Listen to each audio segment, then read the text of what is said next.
Hello friends. आज की इस वीडियो में हम लोग बात करने वाले हैं एडवेंट ऑफ यूरोपियंस की।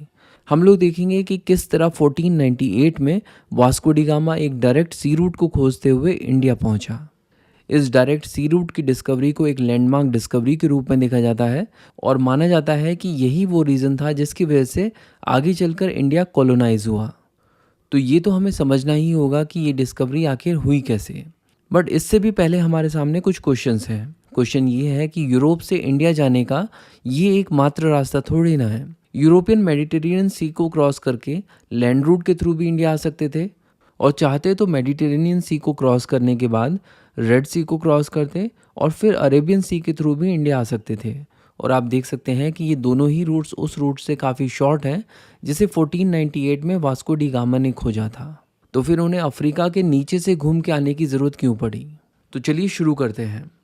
देखिए, सिविलाइजेशन की शुरुआत से ही यूरोप और इंडिया के बीच में ट्रेड की भी शुरुआत हो गई थी, और हमेशा से ही यूरोपियन मार्केट में इंडियन गुड्स की डिमांड काफ़ी ज़्यादा रहती थी। ये लोग भारत से प्रेशियस स्टोन्स, स्पाइसेस, सिल्क और कैलीसोल्स खरीदा करते थे। कैलीसोल्स मतलब कॉटन फैब्रिक। तो यूरोप इन सब चीज़ों को भारत से खरीदता था और इसके बदले भारत को पैसा मिलता था।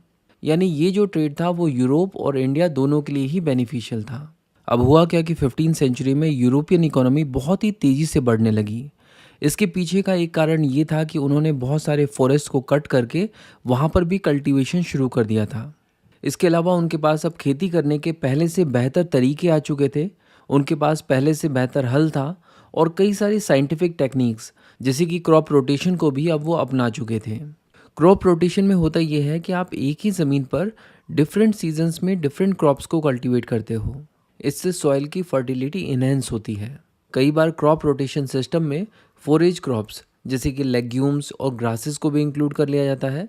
इन फॉरेज क्रॉप्स को कैटल और शीप्स के चारे के रूप में इस्तेमाल किया जाता है, जिससे इन कैटल्स और शीप्स की हेल्थ इंप्रूव होती है और अल्टीमेटली वो नंबर्स में भी ग्रो होते हुए दिखते हैं। तो अल्टीमेटली हम ये कह सकते हैं कि साइंटिफिक रोटेशन ऑफ क्रॉप की वजह से मीट की सप्लाई भी बढ़ती है, और इस मीट को चाहे कुक करना हो या फिर प्रिजर्व करना हो, दोनों ही चीज़ों के लिए स्पाइसेस यानी मसालों की ज़रूरत होती है। तो इस पूरे डिस्कशन से आप इस बात को समझ पा रहे होंगे कि 15 सेंचुरी के यूरोप को पहले से भी ज़्यादा मसालों की ज़रूरत थी, और ये मसाले अवेलेबल थे इंडिया में।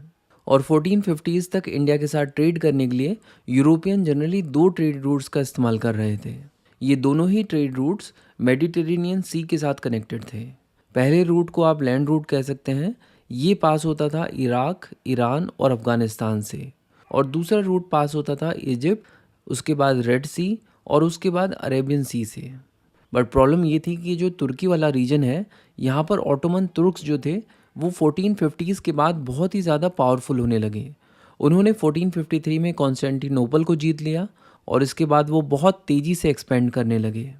और आप देख सकते हैं कि 15 सेंचुरी के एंड होते होते सिचुएशन ये हो गई थी कि ये दोनों ट्रेड रूट्स ऑटोमन तुर्क्स के कंट्रोल में आ चुके थे। और प्रॉब्लम ये थी कि ऑटोमन तुर्क्स और यूरोपियंस के संबंध अच्छे नहीं थे। इनफैक्ट ये एक दूसरे के एनिमीज़ थे। और इसीलिए हम लोग कह सकते हैं कि 1453 यानी वो साल जब ऑटोमन तुर्क्स ने कॉन्स्टेंटिनोपल को जीता, उसके बाद से यूरोप और इंडिया के बीच में जितने भी ट्रेड रूट्स थे वो कट हो चुके थे। और इसीलिए ज़रूरत थी एक ऐसे डायरेक्ट सी रूट की जिसके थ्रू यूरोपियंस इंडिया तक पहुंच सकें। यानी अब अगर यूरोपियंस को इंडिया तक पहुंचना है तो उन्हें अफ्रीकन कॉन्टिनेंट के बिल्कुल नीचे से घूम कर जाना होगा। और ये एक बहुत ही मुश्किल काम था, क्योंकि उस समय तक ये भी नहीं पता था कि अफ्रीकन कॉन्टिनेंट का जो सदर्न मोस्ट पॉइंट है वो कहाँ पर है। तो डेफिनेटली ये काम मुश्किल तो था, लेकिन इम्पॉसिबल नहीं था। उस समय तक पानी के बड़े बड़े जहाज़ बनने शुरू हो चुके थे। इसके अलावा नॉटिकल इंस्ट्रूमेंट्स में भी काफ़ी सारे साइंटिफिक इन्वेंशंस हो चुके थे। कंपास और एस्ट्रोलोब की मदद से नेविगेशन पहले से ज़्यादा सेफ माना जा रहा था। हालांकि ये जो कंपास और एस्ट्रोलोब हैं, इन्हें यूरोपियंस ने इन्वेंट नहीं किया था, लेकिन ये ज़रूर कहा जा सकता है कि लार्ज स्केल मैरीटाइम एक्टिविटीज़ में इनको यूरोपियंस ने बहुत ही अच्छे से यूज़ किया। तो ये जो मिशन है यूरोप से इंडिया तक के डायरेक्ट सी रूट को खोजना, इस मिशन में यूरोप के दो देश लीड कर रहे थे। ये दो देश थे पोर्चुगल और स्पेन। और वो इसलिए क्योंकि नेवल एक्सपीडिशंस में ये दोनों देश यूरोप के बाकी सभी देशों से ज़्यादा वेल इक्विप्ड माने जाते थे। तो इसका मतलब ये हुआ कि इन दोनों देशों के बीच में अब एक तरह का कंपटीशन सा चल रहा था कि यूरोप और इंडिया के बीच में डायरेक्ट सी रूट कौन पहले खोजेगा। और क्योंकि अभी हम लोग बात कर रहे हैं 1450s की, तो ये जो पोर्शन है जहाँ पर हमें वर्ल्ड मैप में नॉर्थ अमेरिका और साउथ अमेरिका दिख रहा है, इसको हम लोग हाइड कर देते हैं, क्योंकि 1450s तक यूरोपियंस को पता ही नहीं था कि इस तरह के दो कॉन्टिनेंट्स एग्जिस्ट भी करते हैं। उनको लगता था कि वर्ल्ड का जो वेस्टर्न मोस्ट पॉइंट है वो है कैनरी आइलैंड्स। कैनरी आइलैंड्स की लोकेशन आप यहाँ पर देख सकते हैं, ये अफ्रीकन कॉन्टिनेंट में है। तो चलिए सबसे पहले बात करते हैं पोर्चुगल की और देखते हैं कि इस सी रूट को ढूंढने के लिए पोर्चुगल ने क्या क्या एफर्ट्स किए। तो जब भी सी रूट को डिस्कवर करने की बात आती है तो 3 पोर्चुगीज़ रूलर्स का नाम ज़रूर लिया जाता है। पहले हैं प्रिंस हेनरी, जिन्हें द नेविगेटर भी कहा जाता था। उसके बाद बात होती है अल्फोंसो फिफ्थ की, जिन्होंने 1438 से लेकर 1481 तक रूल किया। और उनके बाद जो नेक्स्ट पोर्चुगीज़ रूलर थे वो थे जॉन सेकंड, जिन्होंने 1481 से लेकर 1495 तक रूल किया। चलिए सबसे पहले बात करते हैं प्रिंस हेनरी की। प्रिंस हेनरी, जिन्हें द नेविगेटर भी कहा जाता है, ऐसा माना जाता है कि प्रिंस हेनरी सोते उठते जागते हर वक्त यही डिस्कस करते थे कि किस तरह यूरोप से इंडिया डायरेक्ट सी रूट के थ्रू जाया जा सकता है। ये इनका एक ऑब्सेशन बन चुका था और इस चीज़ को एकम्प्लिश करने के लिए इन्होंने सेलर्स की साइंटिफिक ट्रेनिंग के लिए सेलर्स के लिए पहले मॉडर्न साइंटिफिक इंस्टीट्यूशन को भी इस्टेब्लिश किया था।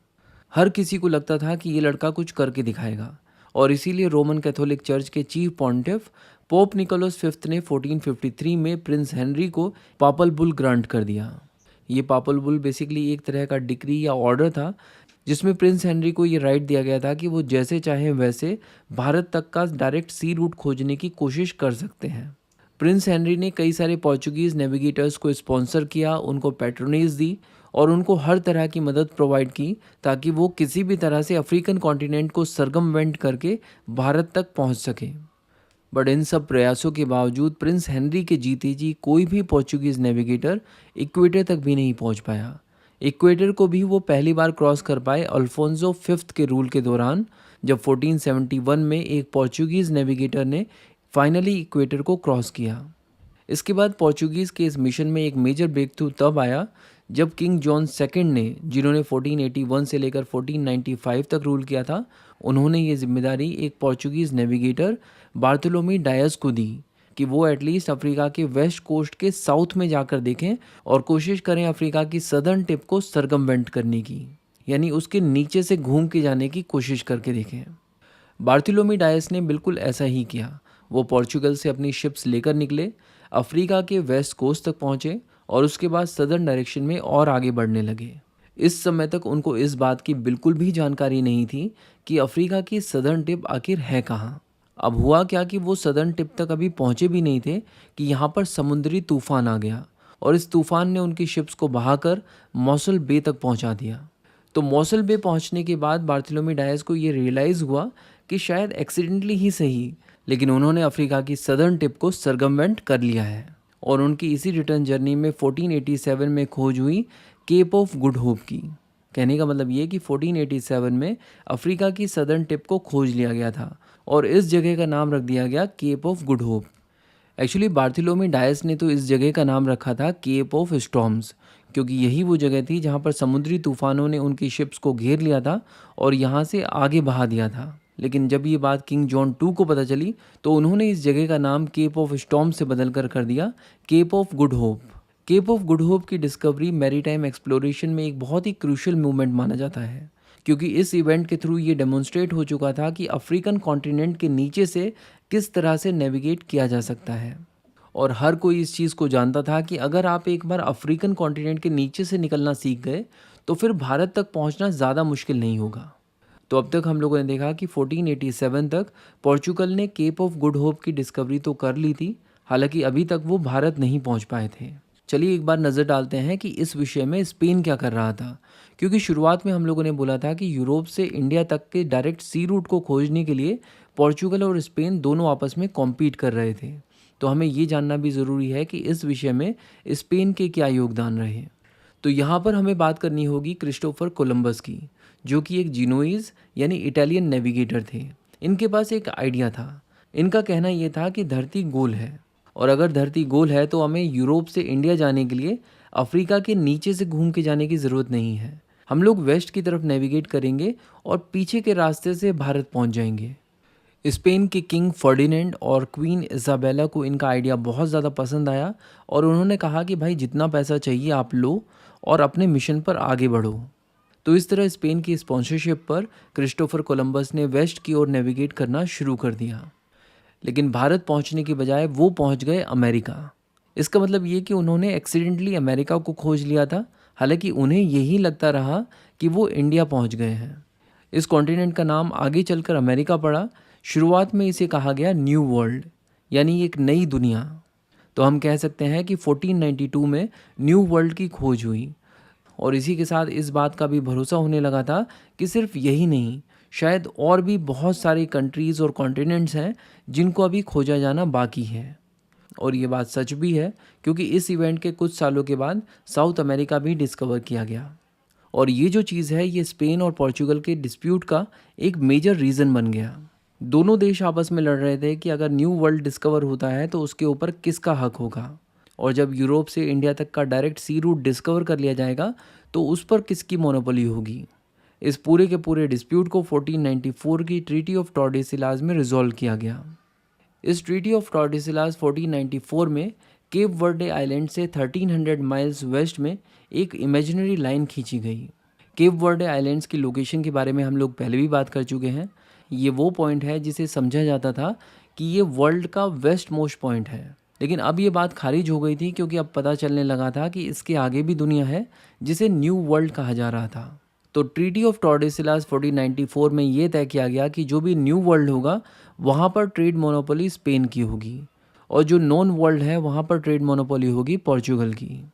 इसका मतलब ये कि स्पेन और पोर्चुगल अब आपस में कॉम्पीट नहीं करेंगे, और अब ये पूरी की पूरी पोर्चुगल की जिम्मेदारी है कि केप ऑफ गुड होप की डिस्कवरी के बाद अब वो भारत तक के रूट को भी डिस्कवर करें। और ये चीज़ हम लोग ऑलरेडी देख चुके हैं कि किंग जॉन 2 के रूल के दौरान he kept of Good Hope की डिस्कवरी हुई थी। भारत तक पहुंचना अभी बाकी था। किंग जॉन 2 के बाद किंग मैनुअल फर्स्ट का रूल शुरू हुआ, जिन्होंने 1495 से लेकर 1521 तक रूल किया। किंग मैनुअल फर्स्ट ने 1497 में यूरोप से इंडिया तक के डायरेक्ट सी रूट को डिस्कवर करने की जिम्मेदारी एक Portuguese navigator Vasco day gamma को दी। वास्को डे गामा ने केप ऑफ गुड होप को राउंड करने के लिए बिल्कुल वही रूट फॉलो किया जो कि बार्थोलोमी डायस ने डॉक्यूमेंट किया हुआ था, और केप ऑफ गुड होप को सरगमवेंट करते हुए ये पहुंच गए मोजाम्बिक। मोजाम्बिक एक फ्लरिशिंग अफ्रीकन हार्बर था, और मोजाम्बिक पहुंचकर तो इनकी खुशी का ठिकाना ही नहीं था, क्योंकि वहां पर इन्हें कई सारी इंडिया से आई हुई एंकर्ड शिप दिख गई। इसका मतलब ये कि यहाँ पर ऐसे बहुत सारे लोग मौजूद थे जो कि यहाँ से इंडिया तक सेल करते रहते थे। इसी तरह के एक इंडियन सेलर अब्दुल माजिद को वास्को डी गामा ने हायर कर लिया, और इसके बाद बहुत ही आसानी के साथ मोजाम्बिक से सेल करते हुए वास्को डी गामा कैलीकट पहुँचे। कैलीकट केरला में है, और आज की डेट में इसे हम लोग कोझिकोड के नाम से जानते हैं। और उस समय ये एक सॉवरेन हिंदू किंगडम हुआ करता था जिसको रूल कर रहे थे नेदु येरप्पू स्वरूपम। कैलीकट के लोग नेदु येरप्पू स्वरूपम को सामुथिरी कहा करते थे। सामुथिरी का मतलब होता है हेड ऑफ द हाउस, और इसी वर्ड से बना जेमोरिन। तो बेसिकली वास्को डी गामा नेदु येरप्पू स्वरूपम को सामुथ्री की बजाय जेमोरिन कह के पुकार रहे थे, और इसीलिए जनरली हर एक बुक में कैलीकट के राजा का नाम जेमोरिन ही लिखा जाता है। तो जब वास्को डी गामा कैलीकट पहुंचे तो जेमोरिन ने उन्हें बहुत ही वार्मली रिसीव किया और अपने एरिया में ट्रेड करने की परमिशन भी दे दी। बट यहाँ पर सिर्फ एक ही प्रॉब्लम थी, और प्रॉब्लम ये थी कि ये जो केप रूट है ये अरेबियन सी से पास होता है, और अरेबियन सी में उस समय अरब ट्रेडर्स की मोनोपोली हुआ करती थी। तो पोर्चुगीज़ की इस एरिया में प्रेजेंस अरब ट्रेडर्स के लिए एक थ्रेट बन गई थी, और ऑब्वियस सी बात है कि वास्को डी गामा भी अरब ट्रेडर्स को यहाँ पर पसंद नहीं कर रहे थे। तो इसका मतलब ये कि ये तो तय ही हो गया था कि वास्को डी गामा और अरब ट्रेडर्स के बीच में कुछ ना कुछ कॉन्फ्लिक्ट्स तो होंगे ही। लेकिन कहीं ना कहीं अरब ट्रेडर्स का यहाँ पर पलड़ा भारी था, क्योंकि अरब ट्रेडर्स की पहले से यहाँ पर मोनोपोली थी, और जेमोरिन की नज़र में भी अरब ट्रेडर्स की काफ़ी ज़्यादा वैल्यू थी। और उधर वास्को डी गामा एक पोर्चुगीज़ थे, और पोर्चुगीज़ रिलीजियस फेनेटिक्स हुआ करते थे जो कि मुसलमानों को अपना कट्टर दुश्मन समझते थे।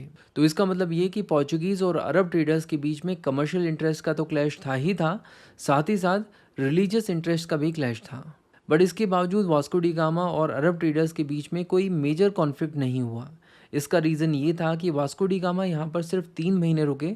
उन्होंने ट्रेड के पर्सपेक्टिव से यहाँ से बहुत सारी चीज़ें खरीदी, उन्हें अपने जहाज़ में भरा और वापस पोर्चुगल चले गए। पोर्चुगल पहुंचकर जब उन्होंने इन चीज़ों को यूरोप की मार्केट में बेचा तो वो हैरान रह गए, क्योंकि उनकी ट्रिप पर उनका जितना भी खर्चा हुआ था उस पूरे खर्चे का 60 टाइम्स उनको यहाँ पर इन चीज़ों को बेचने से मिल गया। ये एक बहुत बड़ी खबर थी और कहा जा सकता है कि ये उस समय की सबसे बड़ी खबर थी। वास्को डी गामा की सक्सेस को देखकर दूसरे पोर्चुगीज़ नेविगेटर्स का भी मन हुआ कि वो भी इंडिया जाएं और वहाँ से सामान खरीद कर यहाँ पर लाएं और बहुत ही हाई मुनाफे पर उनको बेचें। लेकिन पोर्चुगीज़ रूलर मैनुअल फर्स्ट, जिन्होंने 1495 से लेकर 1521 तक रूल किया, उन्होंने इस बात को साफ तौर पर कह दिया कि पोर्चुगीज़ के जितने भी ट्रेड मिशंस हैं वो एक स्टेट एंटरप्राइज है। इसका मतलब ये हुआ कि पोर्चुगीज़ के जितने भी ट्रेड मिशंस हैं वो सिर्फ सरकार कंडक्ट करेगी, वो सरकारी काम है। ये काम सरकार का था और सरकार ही डिसाइड करेगी कि नेक्स्ट नेवल मिशन को लेकर इंडिया कौन जाएगा। और फाइनली 1500 एडी में ये डिसाइड किया गया कि पेड्रो एल्वारेज कैब्राल पहले से भी बड़े फ्लीट को लेकर इंडिया जाएंगे। बड़ा फ्लीट मतलब ज़्यादा से ज़्यादा जहाज को लेकर। तो पेड्रो एल्वारेज कैब्राल जब इंडिया पहुंचे तो वो भी वापस से ज़ेमोरिन की टेरिटरी में पहुंचे और वहां पर उन्होंने ज़ेमोरिन की परमिशन से कैलिकट में एक पहली फैक्ट्री लगा ली। फैक्ट्री का मतलब बेसिकली एक गोदाम है जहां पर जिन चीज़ों में वो ट्रेड करते हैं उन सब चीज़ों को खरीद के अपने पास रख सकते थे। और क्योंकि हम लोगों ने कहा कि पेड्रो एल्वारेज कैब्राल यहाँ पर पहले से भी बड़े फ्लीट के साथ आए थे और उन्होंने यहाँ पर अपनी फैक्ट्री भी जमा ली, इस चीज़ से अरब ट्रेडर्स को अब प्रॉब्लम होनी शुरू हो गई थी। उन्हें लगने लगा था कि पोर्चुगीज़ अपने पैर यहाँ पर जमाने लगे हैं और इसीलिए पोर्चुगीज़ और अरब ट्रेडर्स के बीच में झड़पें होनी शुरू हो गई। और ये जो वायलेंट क्लैशेस हैं ये दोनों तरफ से हो रहे थे। अरब ट्रेडर्स इनकी फैक्ट्री पर हमला कर रहे थे और पोर्चुगीज़ अरब ट्रेडर्स की शिप्स को बर्बाद कर रहे थे और यहाँ पर काफ़ी मारकाट मचनी शुरू हो गई थी। ज़ेमोरिन को ये बात बिल्कुल भी बर्दाश्त नहीं हुई कि पोर्चुगीज़ यहाँ पर आकर दंगे कर रहे हैं। उन्होंने पोर्चुगीज़ को वार्न किया कि आप यहाँ पर किसी भी तरह की कोई दंगे नहीं करोगे और अगर करना है तो ट्रेड करो, लेकिन शांति से करो। ज़ेमोरिन का एटीट्यूड देखकर पेड्रो अल्वारेज कैब्राल काफ़ी ज़्यादा हैरान था और उसे लगने लगा था कि ज़ेमोरिन अरब ट्रेडर्स के साथ काफ़ी ज़्यादा पार्शियल है और इसी इंसिडेंट ने पोर्चुगीज़ को ज़ेमोरिन के अगेंस्ट भी कर दिया। कामरान ने ज़ेमोरिन के खिलाफ भी हथियार उठा लिए, लेकिन अरब ट्रेडर्स और ज़ेमोरिन ने मिलकर काब्राल को हरा दिया और इसी के साथ पेड्रो अल्वारेज कैब्राल का इंडिया में कार्यकाल समाप्त हो गया और 1501 में वो वापस पोर्चुगल चला गया। इसके अगले साल 1501 में वास्को डी गामा पहले से भी बड़े फ्लीट के साथ भारत आ पहुंचा, लेकिन इस बार वो अपने साथ सिर्फ सेलर्स नहीं बल्कि बहुत सारे नेवल ट्रूप्स भी लेकर आया था और इससे पहले कि वो कैलिकट पहुंचता उसकी खबर ज़ेमोरिन तक पहुंच चुकी थी। एक्चुअली बात यह है कि वास्को डी गामा पूरी प्लानिंग के साथ आया था। अरेबियन सी में उसको जितने भी शिप्स दिखे थे उन सबको उसने डिस्ट्रॉय कर दिया था। इनफैक्ट जो शिप हज के लिए जा रहा था उस पर भी उसने अपना कहर बरपा दिया था और इन खबरों को सुनकर ज़ेमोरिन का तो दिल से बैठ गया था। उसे यकीन ही नहीं हो रहा था कि ये वही वास्को डी गामा है जिसका उसने इतना वार्म वेलकम किया था। लेकिन अब उसके पास करने के लिए बचा भी क्या था। कहीं ना कहीं उसके मन में डर तो था। उसने वापस से वास्को डी गामा को वेलकम किया और वास्को डी गामा भी जानता था कि इस समय ज़ेमोरिन डरा हुआ है। वास्को डी गामा ने ज़ेमोरिन को कहा कि अपने एरिया से जितने भी मुस्लिम्स हैं उन सबको बाहर निकालो, लेकिन ये करना ज़ेमोरिन के लिए पॉसिबल नहीं था। उसने साफ इनकार कर दिया। इस चीज़ से वास्को डी गामा और ज़्यादा नाराज़ हो गया और शुरुआत हो गई वास्को डी गामा और ज़ेमोरिन के बीच में एक तनाव की। वास्को डी गामा ने कैलिकट में ही रहकर फोर्सफुली आसपास के एरियाज़ में फैक्ट्रीज़ बनाना शुरू कर दिया। उसने कनानूर, कोचीन और कैलिकट इन तीनों एरियाज़ में फैक्ट्रीज़ बनाई और ना सिर्फ फैक्ट्रीज़ बनाई, उनके चारों तरफ किलाबंदी भी की और इस तरह भारत में ये 3 पोर्चुगीज़ सेटलमेंट्स बनकर तैयार हो गए। और इसके बाद 1503 में वास्को डी गामा वापस अपने देश पोर्चुगल चले गए। पोर्चुगल के राजा मैनुअल फर्स्ट को जब पता चला कि भारत के कनानूर, कैलिकट और कोचीन में पोर्चुगीज़ सेटलमेंट्स बन चुके हैं तो उन्होंने इस चीज़ को रियलाइज़ किया कि भारत की इन पोर्चुगीज़ सेटलमेंट्स के लिए एक रेजिडेंट एडमिनिस्ट्रेटर को अपॉइंट किया जाना ज़रूरी है, क्योंकि इससे पहले तक पोर्चुगीज़ गवर्नमेंट की अप्रोच ये थी कि हर साल भारत में एक नेवल मिशन भेजा जाए। लेकिन अब ये डिसाइड किया गया कि भारत में ही एक रेजिडेंट एडमिनिस्ट्रेटर को अपॉइंट किया जाएगा जिसका टेन्योर होगा 3 इयर्स का और इस काम के लिए चुना गया फ्रांसिस्को डी एल्मीडा को। इन्हें रेस्पॉन्सिबिलिटी दी गई कि आप भारत में रहकर पोर्चुगीज़ की पोजीशन को कंसोलिडेट करोगे और साथ ही साथ मुस्लिम ट्रेड को वहाँ पर ख़त्म करोगे। इस काम के लिए फ्रांसिस्को डी अल्मीडा को वाइसरॉय ऑफ इंडिया की पोजीशन दी गई। तो बेसिकली रेजिडेंट एडमिनिस्ट्रेटर की जो पोजीशन थी उसको वाइसरॉय ऑफ इंडिया की पोजीशन भी कहा जा सकता है। इस तरह फ्रांसिस्को डी अल्मीडा पहले पोर्चुगीज़ वाइसरॉय ऑफ इंडिया बने। इनका हेडक्वार्टर था कोचीन में और ये भारत में 1505 से लेकर 1509 तक रहे। इनके बाद जो next Portuguese viceroy of India थे वो थे अल्फोंसो डी अल्बकरकी। अल्बकरकी इंडिया में 1509 से लेकर 1515 तक रहे। इनके बाद जो next important Portuguese viceroy of India थे वो थे Nuno da Cunha. Nuno da Cunha India में 1529 से लेकर 1538 तक रहे। आज की इस वीडियो में हम लोग इन तीनों ही पोर्चुगीज़ वाइसरॉय ऑफ इंडिया को डिटेल में कवर करेंगे। चलिए शुरुआत करते हैं फ्रांसिस्को डी अल्मीडा से। फ्रांसिस्को डी अल्मीडा एक बहुत बड़े विज़न के साथ भारत में आए थे।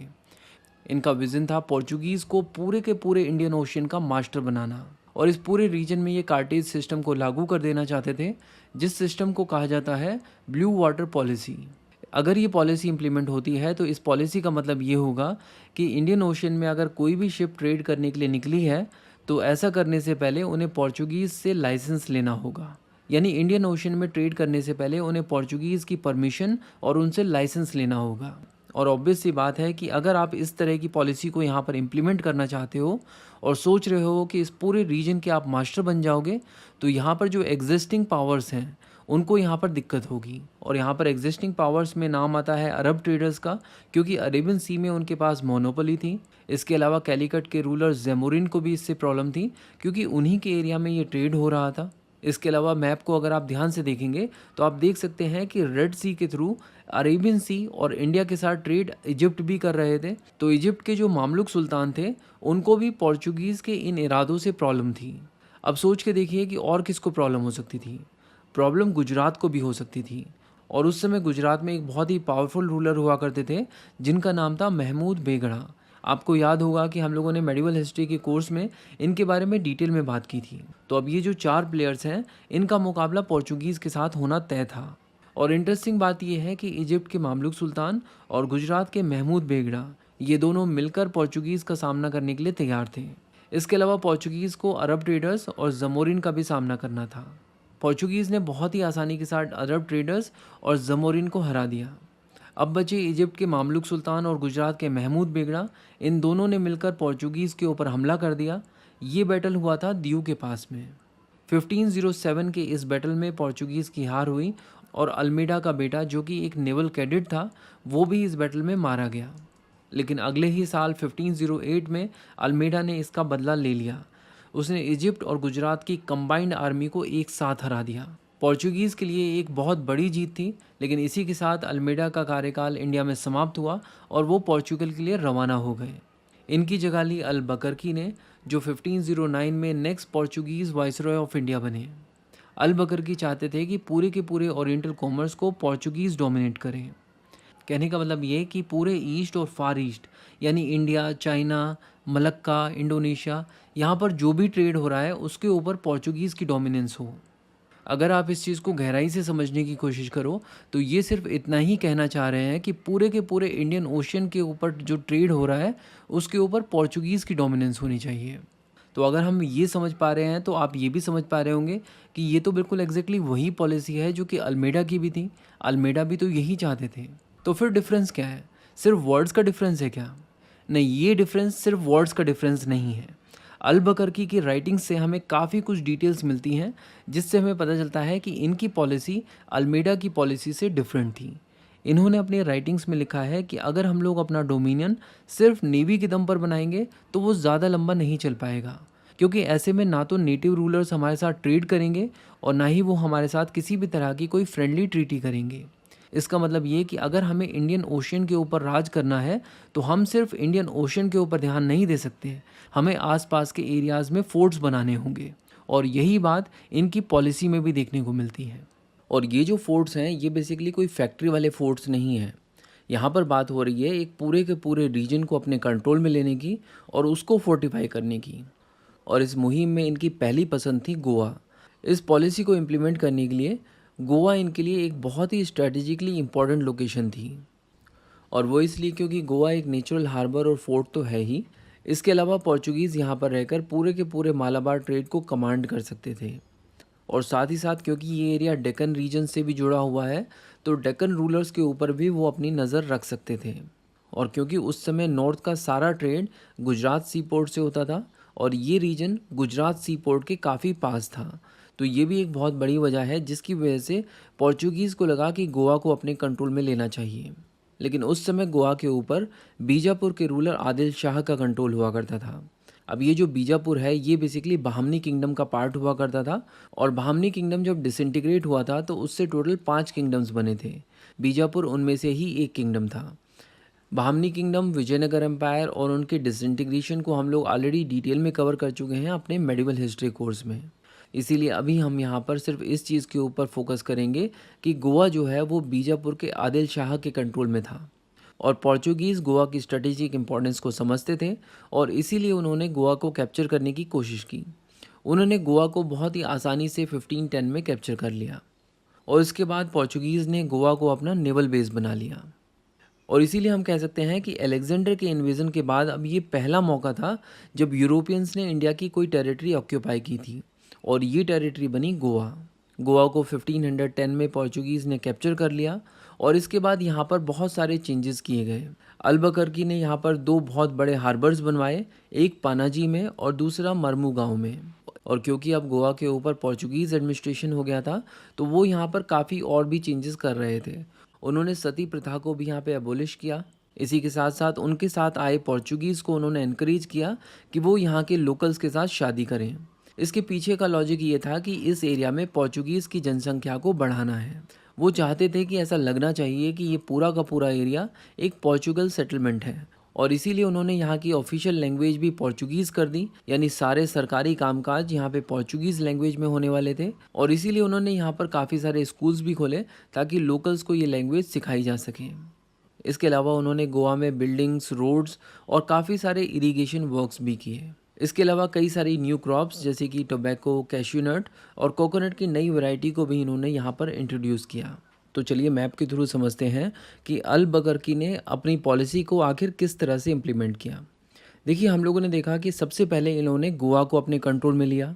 इसके बाद इन्होंने अपना नेक्स्ट फोर्ट बनाया कोलंबो में, जो कि श्रीलंका में है। उसके बाद ये पहुँचे अचिन यानी सुमात्रा, जो कि इंडोनेशिया में है।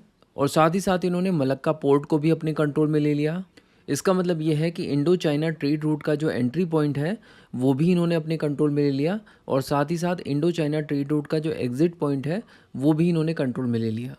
यानी इंडिया और चाइना के बीच में अब जो भी ट्रेड होगा उसके ऊपर इनका कंट्रोल होगा। इसके अलावा इन्होंने पर्शियन गल्फ के माउथ पर ओमरूज आइलैंड को अपने कंट्रोल में ले लिया। कहने का मतलब ये कि पर्शियन गल्फ की जो एंट्री है अब उसके ऊपर इनका कमांड हो गया, यानी पर्शियन गल्फ में जो भी ट्रेड होगा उसके ऊपर इनका कंट्रोल होगा। इसके अलावा आइलैंड ऑफ सोकोत्रा को भी इन्होंने अपने कंट्रोल में ले लिया। ये वो जगह है जहाँ पर रेड सी से आने वाला ट्रैफिक अरेबियन सी में आकर मिलता है। तो अगर आपका आइलैंड ऑफ सोकोत्रा के ऊपर कंट्रोल है तो इसका मतलब ये है कि रेड सी और आसपास के पूरे रीजन में जो भी ट्रेड हो रहा है उसके ऊपर भी आपका कंट्रोल हो गया। इसी के साथ साथ अफ्रीका के ईस्ट कोस्ट पर भी इन्होंने काफ़ी सारे रीजन्स को अपने कंट्रोल में ले लिया था और इस तरह हम कह सकते हैं कि पूरे के पूरे इंडियन ओशन के ऊपर इन्होंने अपना डोमिनेंस इस्टेब्लिश कर लिया था। इसका मतलब ये कि इंडियन ट्रेड से अरब्स को इन्होंने लात मार के भगा दिया।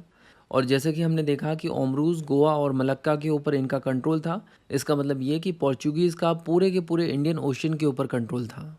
और इस पूरे के पूरे इंडियन ओशन में इन्होंने एक परमिट सिस्टम लागू कर दिया था। यानी इंडियन ओशन में अगर किसी भी शिप को सेल करना है तो ऐसा करने से पहले उन्हें पोर्चुगीज़ से परमिट लेना होगा। तो आप देख सकते हैं कि अल-बकरकी जिस समय पोर्चुगीज़ वाइसरॉय ऑफ इंडिया थे उस समय ऐसे कई सारे डेवलपमेंट्स हुए जिसकी वजह से पोर्चुगीज़ की पावर ईस्ट में बहुत तेज़ी से बढ़ी और इसीलिए अल-बकरकी को real founder of Portuguese power in east कहा जाता है। तो ये थी डिटेल्स अल-बकरकी की, जो पोर्चुगीज़ वाइसरॉय ऑफ इंडिया रहे 1509 से लेकर 1515 तक। इसके बाद जो next important Portuguese viceroy of India थे वो थे नीनो दी कूना, जो यहाँ पर पोर्चुगीज़ वाइसरॉय ऑफ इंडिया रहे 1529 से लेकर 1538 तक। इन्होंने सबसे पहला काम ये किया कि पोर्चुगीज़ गवर्नमेंट का जो इंडियन हेडक्वार्टर कोचीन में था उसको इन्होंने शिफ्ट करके गोवा में कर दिया। ये कार्य इन्होंने 1530 में कर दिया था। और क्योंकि इस समय तक इंडिया के वेस्टर्न कोस्ट के ऊपर पोर्चुगीज़ का अच्छा खासा इन्फ्लुएंस हो चुका था, तो इन्होंने डिसाइड किया कि इंडिया के ईस्ट कोस्ट पर भी अब हमें अपना इन्फ्लुएंस लाना होगा। और इसके लिए इन्होंने इंडिया के ईस्ट कोस्ट पर भी पोर्चुगीज़ सेटलमेंट्स बनाने शुरू कर दिए, जिसका हेडक्वार्टर बनाया गया हुगली को, जो कि बंगाल में है। देखो, पोर्चुगीज़ को अब भारत में आए लगभग 30-35 साल हो चुके थे।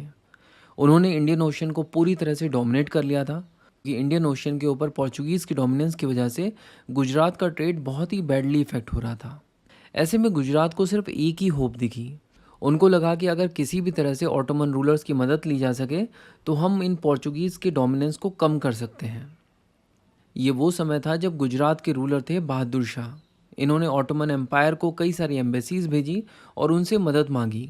ऑटोमन रूलर ने भी इनकी मदद के लिए एक बहुत ही स्ट्रॉन्ग नेवी भेजी और साथ ही भेजे दो बहुत ही कैपेबल तुर्किश ऑफिसर्स। इन्हीं दो तुर्किश ऑफिसर्स में से एक ऑफिसर था रूमी खान, जिसे बहादुर शाह ने दीव का गवर्नर बनाया था। यही रूमी खान आगे चलकर मास्टर गनर के रूप में काफ़ी ज़्यादा फेमस हुआ था। और 1531 में नीनो द कूना ने जब दीव के ऊपर अटैक किया तो इसी रूमी खान ने पोर्चुगीज़ के इस अटैक को रिपल्स कर दिया था।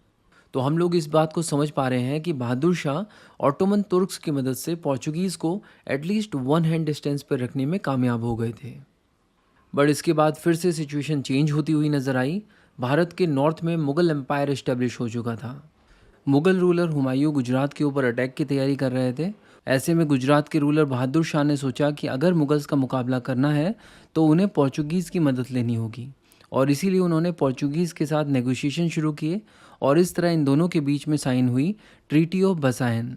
ये बेसिकली एक डिफेंसिव ऑफेंसिव अलायंस थी।